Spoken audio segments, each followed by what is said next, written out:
Baik, mari kita telah lebih lanjut teori tentang Aokiji yang akan melatih generasi baru setelah perang terakhir. Dasar pemikiran teori mentor generasi baru. Teori ini berakar pada perkembangan karakter Aokiji yang kompleks dan pandangan dunianya yang unik, keadilan malas. Setelah potensi perang besar yang mengubah tatanan dunia, Aokiji mungkin merasa bertanggung jawab untuk membimbing generasi mendatang agar tidak mengulangi kesalahan masa lalu dan memiliki perspektif yang lebih seimbang tentang keadilan, kebebasan, dan kekuatan. Mengapa Aokiji mungkin mengambil peran ini? Pengalaman di kedua sisi, Aokiji pernah menjadi laksamana marinir dan kini berafiliasi dengan bajak laut, meskipun dengan motif yang mungkin tersembunyi. Pengalamannya di kedua sisi konflik memberinya perspektif yang langka dan berharga.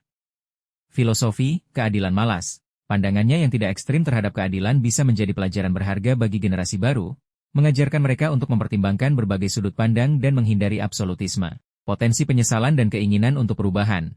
Jika Aokiji memiliki penyesalan atas peristiwa masa lalu, seperti Ohara, ia mungkin ingin mencegah tragedi serupa terjadi di masa depan dengan membimbing generasi berikutnya.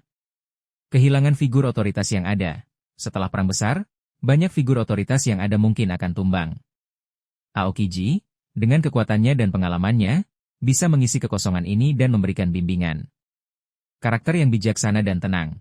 Meskipun terlihat malas, Aokiji sering menunjukkan kebijaksanaan dan pemahaman yang mendalam tentang situasi. Ketenangannya bisa menjadi pengaruh positif bagi generasi muda yang mungkin tumbuh di dunia yang penuh gejolak. Siapa yang mungkin dilatih Aokiji?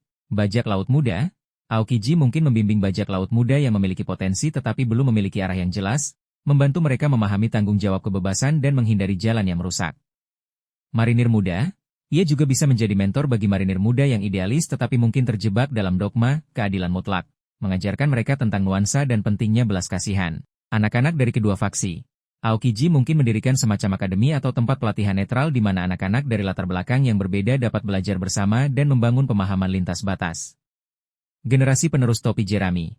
Meskipun tidak secara formal melatih mereka, Aokiji mungkin terus memberikan nasihat atau bantuan kepada kru topi jerami di masa depan, terutama jika ia memiliki hubungan khusus dengan Luffy atau Robin. Bagaimana pelatihan ini mungkin terjadi? Bimbingan informal. Aokiji mungkin memberikan bimbingan secara sporadis kepada individu yang ia temui di perjalanannya, tanpa membentuk akademi formal. Mendirikan tempat pelatihan, ia bisa mendirikan tempat terpencil atau bergerak di mana generasi muda dapat datang untuk belajar darinya. Melalui pengalaman langsung, Aokiji mungkin membawa serta murid-muridnya dalam perjalanannya, mengajarkan mereka melalui pengamatan dan partisipasi dalam berbagai situasi. Implikasi naratif jika teori ini benar.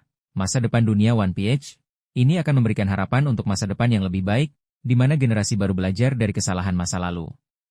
Peran yang berkelanjutan untuk Aokiji.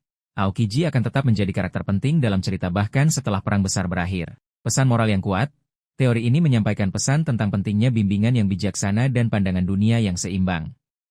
Teori tentang Aokiji yang melatih generasi baru adalah perkembangan karakter yang menarik dan memberikan kemungkinan untuk akhir cerita yang lebih optimis, di mana pelajaran dari masa lalu membentuk masa depan yang lebih baik.